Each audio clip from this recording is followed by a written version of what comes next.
Muy bien, en este video toca hacerle una mejora al método de la burbuja y pues se le va a llamar así, método burbuja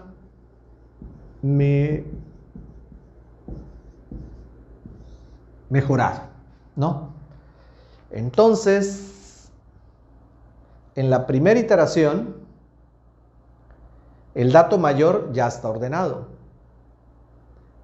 En la siguiente iteración, el siguiente mayor ya está ordenado. En el siguiente dato, el siguiente mayor quedará ordenado. Bueno, entonces cuando llegamos a la iteración 1, fíjense aquí la i tiene el valor 1. ¿Cuántos datos ya están ordenados? 1. En la siguiente iteración, cuando i vale 2, ¿cuántos datos ya están ordenados? 2. En la siguiente iteración, cuando i vale 3, ¿cuántos datos ya están ordenados?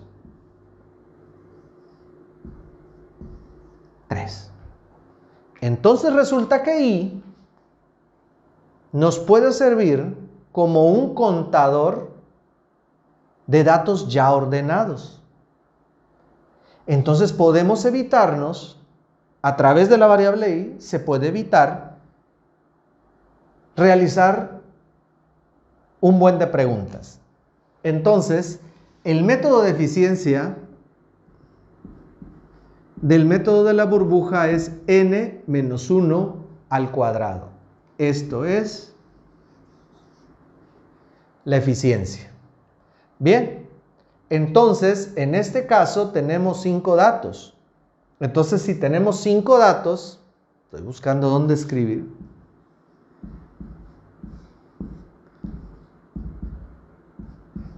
Se necesitan 16 preguntas. 5 menos 1 al cuadrado. Entonces, aquí hay 4 preguntas. 8, 12 y 16. Entonces, ahí están, ¿no? Pero, ¿qué pasaría si fueran 1000 datos? Si fueran 1000 datos al cuadrado. No voy a hacer la operación, esta igualdad la voy a poner así como un casi igual a 1.000.000 de preguntas. Entonces, ¿cuál es el problema de este nivel de eficiencia? Pues que es una ecuación cuadrática. Es decir, un dato eleva el número de comparaciones. 2 datos, pues lo elevan mucho más, ¿no? Entonces hay que tratar de evitar este número, hay que reducir este número de comparaciones. ¿Por qué? Bueno, pues porque a la computadora le cuesta mucho hacer preguntas.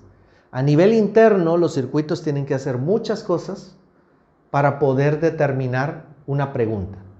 Por ejemplo, ¿qué operación es muy sencilla? Una operación muy sencilla es sumar. ¿Por qué? Porque llega un dato, llega otro dato, la circuitería lo suma y lo entrega. Entonces digamos que se necesita un pulso de reloj para el primer dato, un pulso de reloj para el segundo dato, no sé, podemos hacer un esquema, una cajita, ¿no? Entonces llega el primer dato, llega el operando izquierdo, luego llega el operando derecho. Aquí se realizan las operaciones para sumar. Este es un circuito que suma, ¿no? Vamos a suponer que se necesita un tiempo reloj. Cuando compramos una computadora es lo que nos venden, ¿no? Tiempo reloj, ¿no? ¿Cuál es la velocidad del preprocesador? 2.1 GHz. O sea, es la velocidad, los pulsos de reloj que puede mandar en un segundo, porque los circuitos trabajan con eso. Entonces, un pulso de reloj para cargar el primer dato, un pulso de reloj para cargar el segundo dato. Vamos a suponer, no es tanto así, pero un pulso de reloj para la suma y un pulso de reloj para el resultado. Entonces, ¿cuántos pulsos de reloj necesita una suma? 4. 1, 2, 3 y 4 para entregar el resultado. Bueno, pues la pregunta no, la pregunta requiere de muchísimo pulso de reloj para poder llevarse a cabo. Entonces, hay que evitar las comparaciones. Y tenemos una forma muy fácil de evitarla, la variable i. Entonces, lo que se tendría que hacer acá es un cambio en pues sí, esto indirectamente es una pregunta porque es un operador relacional, pero aquí tendremos que decirle n-1 menos, voy a utilizar otro color, menos la i. Entonces en el primer ciclo de preguntas, en el primer ordenamiento, ¿cuántos datos están ordenados? 0. Entonces, esto vale 0, entonces sí, realiza las n-1 preguntas. Pero en la siguiente iteración, cuando i vale 1, un dato ya está ordenado. Esta pregunta es innecesaria. Esta pregunta es innecesaria. Entonces en la siguiente iteración la variable i ya vale 1. Entonces quita una pregunta. En la siguiente iteración, dos datos ya están ordenados, el 7 y el 9, ¿no? Entonces esta pregunta no es necesaria. Esta pregunta no es necesaria. La i vale 2. Entonces quita 2 preguntas, quita 3, quita 4, quita 5, y solamente con esta operación, el rendimiento mejora muchísimo. No sé, no me atrevería a decir en qué nivel de eficiencia lo mejora, pero si vamos así, empíricamente, vamos viendo el comportamiento, yo me atrevería a decir que lo reduce a la mitad, ¿no? Entonces, repito, aquí estoy en terreno pantanoso, o sea, no sé hacer ese análisis sobre algoritmos, me atrevería a decir que es la mitad, o por poner un número a priori. Entonces, que de 1.000.000 de preguntas nos ahorremos 500,000 preguntas, pues esto mejora muchísimo, ¿no? Ahora, hay un precio que pagar. Se están quitando 500,000 preguntas, pero se están cargando 500,000 restas.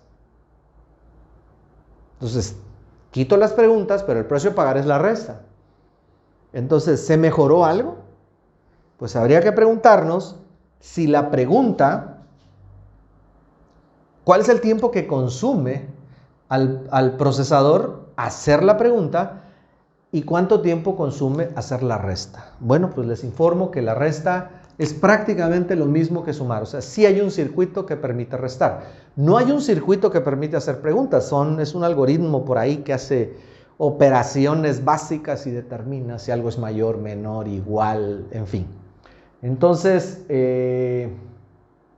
un algoritmo electrónico, ¿no? Por decirlo así. Entonces, sí hay ganancia. Sí, la ganancia es muy alta de quitar preguntas e incluir restas. Entonces, pues, el método de la burbuja mejorado no requiere de una explicación o de una corrida de escritorio en particular, ¿no? Simplemente hay que visualizar lo que pasó en el método de la burbuja e incorporar esta mejora, que es enorme. O sea, sí le permite al método, pues, repito, reducir a la mitad. No estoy seguro de eso. Hay que quede de tarea encontrar determinar esta fórmula de eficiencia. Bien, pues este es el método de burbuja mejorada.